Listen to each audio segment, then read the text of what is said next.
भूमि पर गोपियां भगवान से मिलने के लिए गई थी और इंतजार करते करते कब द्वारकानाथ आएंगे, कब द्वारकाधीश हमें दिखेंगे, कब ठाकुर हमें दिखेगा। उस भूमि पर ठाकुर का इंतजार करती हैं। जब भगवान कृष्ण नहीं आए तब उन गोपियों ने शिव को बुलाया, इसलिए गोपी तालाब के पास में शंकर का मंदिर है। गोपीनाथ शिव, वृंदावन में गोपेश्वर, वह गोपीनाथ शिव है। दर्शन करिएगा, कभी मौका मिले गुजरात जाएं, द्वारका जाएं, द्वारकाधीश के मंदिर जाएं तो गोपी तालाब पर जरूर जाएं, गोपी भूमि पर जरूर जाएं।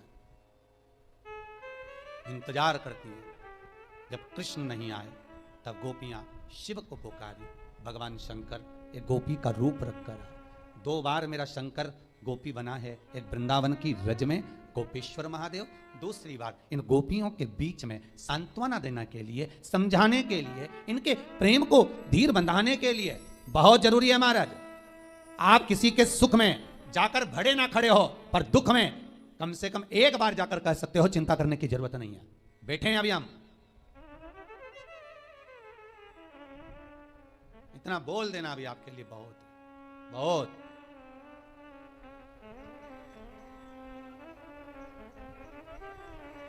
अरे क्यों चिंता करते हो? किसी का विल पावर मजबूत करो बस। ओम नमः शिवाय भक्तों, हर हर महादेव, जय महाकाल। गुरुदेव ने आज की इस कथा में हमें एक बहुत ही अद्भुत से उपाय के बारे में बताया है कि अगर आप इस एक उपाय को कर लेंगे तो आपके जितने भी काम हैं वो सारे बनने लग जाएंगे। आपका कोई सा भी काम नहीं टलेगा। आपके अगर कोई काम रुके हुए हैं तो वो सारे के सारे काम आपके बनने लगेंगे। चाहे वो कोर्ट कचहरी का काम हो, चाहे वो आपकी जमीन जायदाद संबंधित कार्य हो, कैसा भी कार्य क्यों ना हो, चाहे वो नौकरी से संबंधित कार्य हो, आपके पूरे जरूर होंगे। आपकी कामों की जो अड़चने हैं वो सारी की सारी खत्म जरूर हो जाएगी। पूज्य गुरु जी की आज की इस कथा में हम पूज्य गुरु जी के मुख से ही जानेंगे, तो पूरे वीडियो को ध्यान से सुनना, समझने की कोशिश करना। साथ ही साथ पूज्य गुरुजी ने आज के इस वीडियो में हमें एक बहुत ही अद्भुत उपाय के बारे में बताया है कि ऐसा कौन सा उपाय है जिसे करने मात्र से, मात्र आपको करने मात्र से ही सारी की सारी मनोकामनाएं पूरी हो जाती है, जिसे दुनिया में कोई नहीं कर सकता। मेरा देव आदि देव महादेव जी आपके लिए वो करके देते हैं और आपकी सारी मनोकामनाओं को पूरा जरूर करते हैं। तो पूज्य गुरुजी की आज की इस कथा का सभी लोगों को आनंद लेना है। जो भी उपाय बताया जाए उसे ध्यानपूर्वक सुनना है, किस तरीके से आपको यह वाला उपाय करना है, कौन सी गलती नहीं करनी है, वरना इस वाले उपाय का फल आपको नहीं प्राप्त होगा। तो पूज्य गुरुजी के मुख से चलते हैं,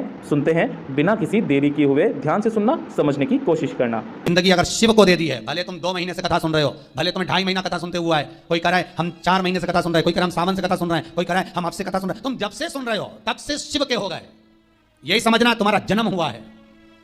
अभी तक तुमने जो जिंदगी निकाली वो व्यर्थ चली गई, और आज जब से तुमने शिव महापुराण की कथा सुनना प्रारंभ किया, समझ लेना तुम शंकर की गोद में बैठ गए, तुम्हारा नूतन जन्म हो गया। अब वो जाने वो जन्म दे रहा है, मृत्यु दे रहा है, क्या कह रहा है, क्या नहीं कह रहा, वो उसके हाथ में।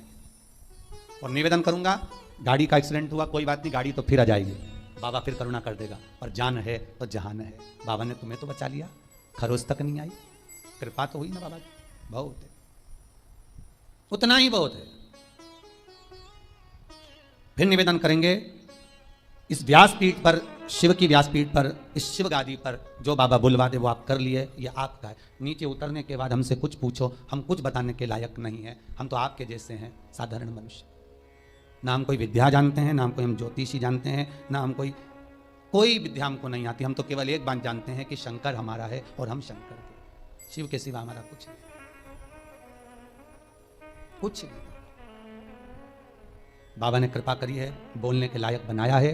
हो सकता है बाबा को सबके दुख हरना होगा, इसलिए इन वाणी से कथा खिलवा रहे हैं, और आप कर रहे हो, सुन रहे हो, और अपनी जिंदगी को संवार रहे हो, अपने जीवन को बना रहे हो।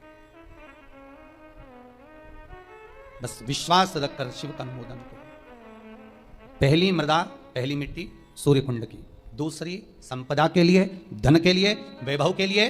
स्कंद पुराण कहती है जहां गौ माता बनती हो, बच्चे को जन्म देती हो, उस स्थान की। तीसरा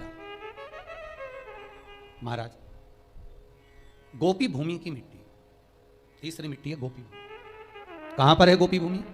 तो कहा जिस भूमि पर गोपियां भगवान की याद में रोई, और इतना रोई कि उस जगह की मिट्टी चंदन हो गई। जहां पर गोपियां रोई और उस जगह की मिट्टी चंदन हो गई, वो गोपी भूमि सौराष्ट्र, गुजरात, द्वारका जी से 12 किलोमीटर की दूरी पर भेड़ द्वारका जाते समय बीच में पड़ता है गोपी तालाब, गोपी भूमि। आप लोग गए होंगे, कई लोगों ने दर्शन करा होगा। गोपी तालाब, गोपी भूमि, जहां की मिट्टी को लोग लेकर आते हैं और गोपी चंदन बनाते हैं और सिर पे लगाते हैं। गोपी चंदन बस वहीं की मिट्टी से बनता है।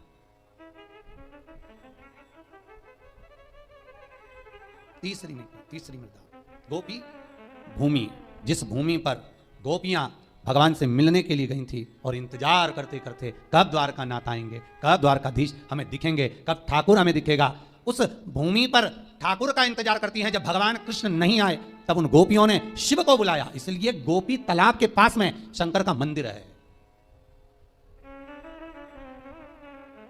गोपीनाथ शिव, वृंदावन में गोपेश्वर, वह गोपीनाथ शिव है। दर्शन करिएगा, कभी मौका मिले गुजरात जाएं, द्वारका जाएं, द्वारकाधीश के मंदिर जाएं तो गोपी तालाब पर जरूर जाएं, गोपी भूमि पर जरूर जाएं। इंतजार करती है, जब कृष्ण नहीं आए तब गोपियां शिव को पुकारी। भगवान शंकर एक गोपी का रूप रखकर है। 2 बार मेरा शंकर गोपी बना है, एक वृंदावन की रज में गोपेश्वर महादेव, दूसरी बार इन गोपियों के बीच में सांत्वना देने के लिए, समझाने के लिए, इनके प्रेम को धीर बंधाने के लिए। बहुत जरूरी है महाराज, आप किसी के सुख में जाकर भरे ना खड़े हो, पर दुख में कम से कम एक बार जाकर कह सकते हो चिंता करने की जरूरत नहीं है, बैठे हैं अभी हम। इतना बोल देना अभी आपके लिए बहुत बहुत। श्री शिवाय नमस्तुभ्यम। दर्शकों, विमला दुबे भक्ति चैनल में आप सभी का बहुत बहुत स्वागत है, अभिनंदन है। कृष्ण जन्माष्टमी तो आज गुरु भगवान ने कैसे कृष्ण लीला के बारे में बताया, और आज हमारे जो लड्डू गोपाल जी हैं वो तैयार होंगे, उनके झांकी सज रही है। और आज हमने इन्हें नेकर बुस्टर पहनाया हुआ है क्योंकि आज इनका जन्म होगा, तो आज हमने इनको ऐसा ड्रेस पहनाया है ताकि इनको पहन के बैठने में कोई दिक्कत ना हो। रात में इनका जन्म होगा। जन्म उत्सव को आप सभी को वीडियो ज़रूर दिखाऊंगी। तो दर्शकों, आप लोग को ये वीडियो अच्छी लगी हो तो ज़्यादा शेयर करें, लाइक कमेंट। आज बहुत बिजी थी तो वीडियो जल्दी बना रही हूँ। और आप सभी को कृष्ण जन्माष्टमी एक बार फिर से शुभकामनाएं। आप लोग लाइक कमेंट नहीं करते हैं तो प्लीज़ आप लोग लाइक कमेंट ज़रूर करें। नेक्स्ट वीडियो में आप सभी से फिर से मिलती हूँ, तब तक के लिए नमस्कार, प्रणाम।